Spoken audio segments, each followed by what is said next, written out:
Okay, so back in May, we closed on this home and we're about to turn it over to the new buyer. And the reason why it's 2 months later now is because we actually negotiated that my seller can stay here for a couple months for free. And here's the thing, back in May, when I was about to put this on the market, I didn't get a chance to put it on the MLS. I was getting all the advertising ready, I was about to take the pictures, but I did advertise it internally into our system, and just only with the company I'm with, only agents actually get to see, before it comes on the market. And an agent called and says, hey man, we have a serious buyer, she really wants to take a look in this house. We showed her the home, she loved it, and we knew that the actual Fed's are about to raise the rates for the interest rates. So basically, she offered us a couple $200,000 more than asking price. And we did price it just a little bit below market value, but we knew that, she was doing that because the competition was still fierce at that time. And, it was a great value for her because, she got the home. We actually, we didn't even put it on the market. We just sold it off the market because, it was such a good offer, such a strong offer. We did some inspections, a few issues here and there, but nothing really major. The home is solid and it looks great. In fact, right now, this is why I'm making this video. If you're considering selling your home, you're gonna have to go the extra mile as far as, also giving it back to the new buyer. Like right now, my seller's in there, he's actually hired a cleaning lady, cleaned the place up, he's doing some final retouching because he met the seller. A lot of times buyers and sellers don't meet, but because we worked out a deal to where he can stay here for a few months after he sold the home, now he's gonna hand it over with total pride of ownership. I mean, you can see, he doesn't have to do all this. Once they do their final walkthrough, it's over. Here's your house. Have a nice life. But we're not going to do that. He's actually going the extra mile to make sure he hands over this house that was his and now her home. That's how she gets it as a home. Let's go inside and I'll show you what they're doing.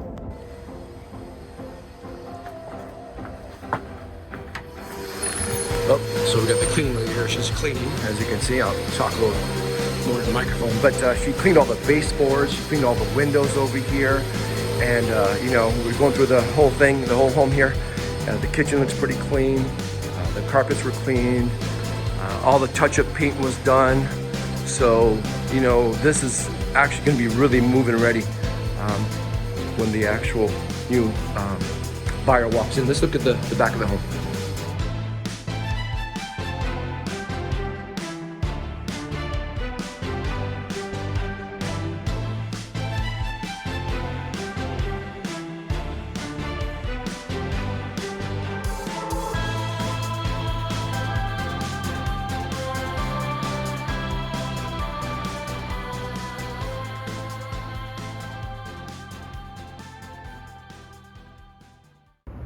So anyway, I hope you found this information useful. I hope it actually helped you out.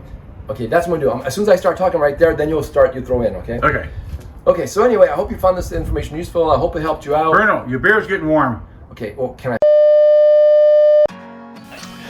Okay, so I have to finish making the rest of the video in here because obviously I was in the way over there, okay? But you know what, right now it's actually 2 months later, right? I'm making this right now in the middle of August, okay?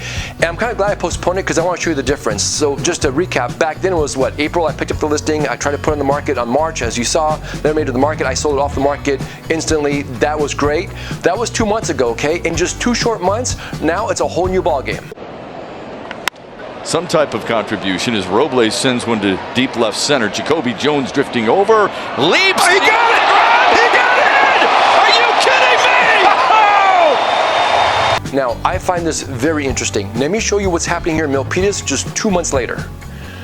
Okay, so this is the MLS, also known as a multiple listing service. This is where agents come together, buyer agents and seller agents, and hopefully we can exchange enough information where we can cut a deal with a buyer and a seller, which is great. This is the first place to start, okay, but it's not the last place. So what happened here is I wanted to see what's happening in the area that I just had my listing 2 months ago. In Milpitas, I put all the homes that are active, okay? When I put that in there and I put 3 bedrooms and I put detached home, meaning I don't want any condos, just strictly homes, we have with 3 bedrooms, I got 33 listings that are right now actively for sale. Just for fun, if I were to see what's actually pending, let's see, look at that. Put pending in the same area, we got 17 homes that are pending right now. So we have 33 homes that are actually active and only 17 homes that are pending. 2 or 3 months ago, it would have been the reverse. We'd have probably had 33 pending and only 17 homes for sale. In other words, back then, homes were being sold as fast as they came on the market. Today, as you can see, not only we have a whole lot of homes in the market, but check this out. If we go back and look at the ones that are actually active, let's see how many days they've actually been on the market here. So we got all 33 homes here, and if we look at this one here, okay, this has been on the market 51 days, okay?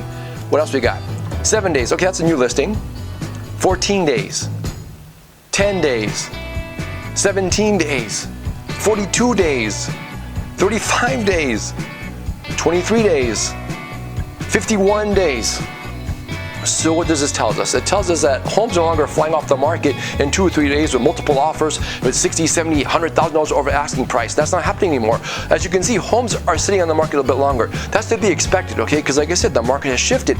But here's the point. When the market shifts, agents that are marketing for their clients, they're selling for their clients, they have to shift with it. They can't simply just do the same thing and expect it's going to work again. It doesn't work that way. You have to actually go with what the market's telling you. In fact, again, I want to show you something. Look at this home here. This is the one that's been on the market for 51 days. Okay, DOM and CDOM simply means, days on the market or cumulative days on the market. It's the same thing, which is fine. So on the market for 51 days, why has this home been on the market for 51 days? It's a nice looking home, as you can see, but look what happens when you go on the inside. This is how it's marketed. The agent simply just took, cell phone pictures, didn't compensate for the quality or the lighting. Just put everything together. These pictures are just horrible. And then you wonder why it says for 51 days. This is the time where you have to get aggressive. You can get lackadaisical and just put on the MLS and just pray somebody buys it, because this is actually a beautiful home, but the pictures give it absolutely no justice. And this is my whole point of making this video, okay? You can't do what you did 2 or 3 months ago and expect the same results. Times have changed. The market has shifted, so your agent has to shift with it. You put it this way, you can have the prettiest house on the block. In fact, that was a very nice house. But if nobody knows about it, it's not gonna sell. That's why it sits there for 5, 51, 60 days, whatever it's gonna be. So what do? Well, when the market shifts, you have to have a much more aggressive advertising package, okay? And this is what I would do, okay? First of all, taking that house there, for example, scratch all the pictures. The pictures are just garbage, as you saw. I'll get a professional photographer in there and retake all those pictures. Then, don't forget, you can actually do a video of the inside of the home. You can also do a drone shot of the entire home on the outside. And then, of course, you're gonna also put a floor plan.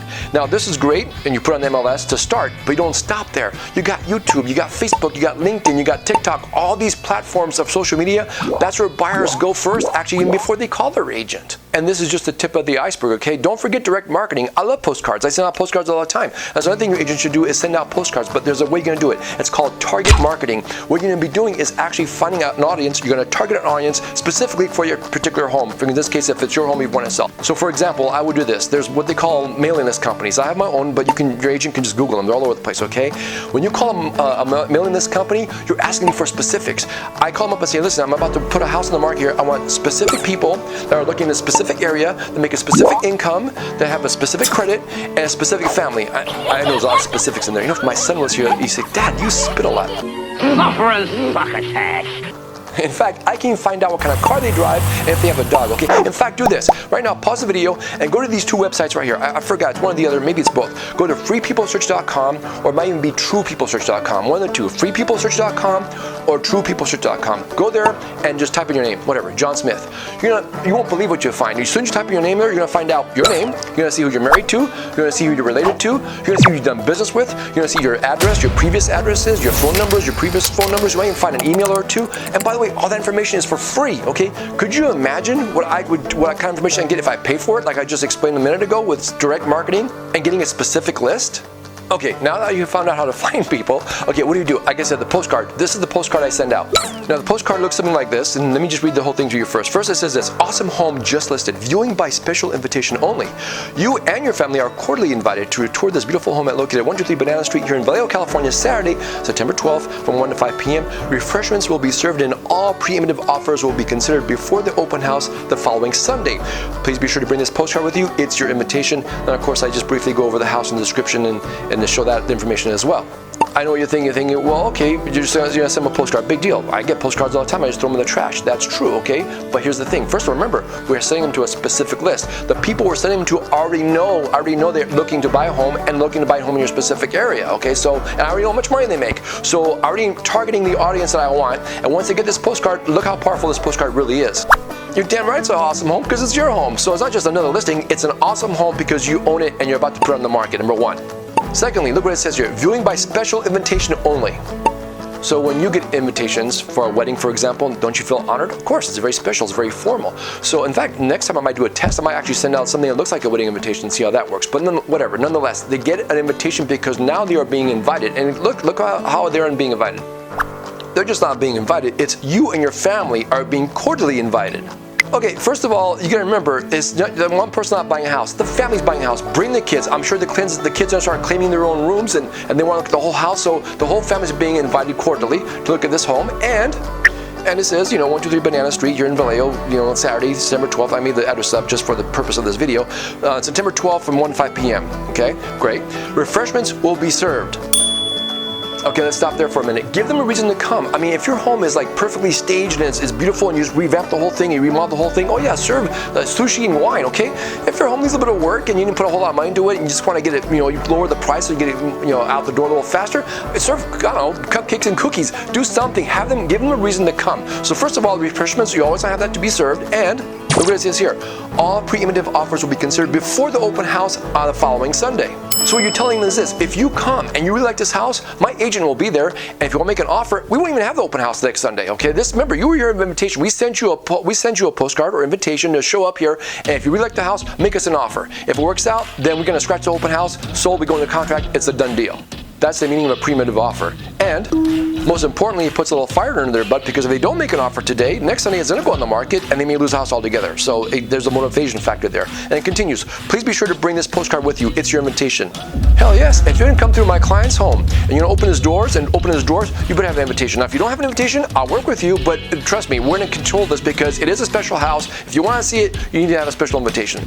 So you see how powerful target marketing is? In fact, the reason why you're watching this video now is because I actually targeted you. I paid Facebook to run my ad, in your general area in Milpitas where my listing was. And when your agent does the same thing with his marketing, he's targeting a certain audience to come to see your home specifically because he knows they're interested in your home. And it works out great for the agent too, because remember, some of these people, since he targeted them, they might not even have an agent yet. So what happens is the agent or your agent gets to represent you and gets to represent the buyer and pick up double a commission. I know, yeah, because we make so much money. Hey, fellas, look what I found in my pocket. Look, a year's salary right here. If you want to sell your home for top dollar in the shortest amount of time, even though listings still stay on the home a little bit longer and blow away your competition, you got to pay for it. Simple as that. But you always end up ahead because you'll sell your house for more money every time, and it's a win-win-win for everybody.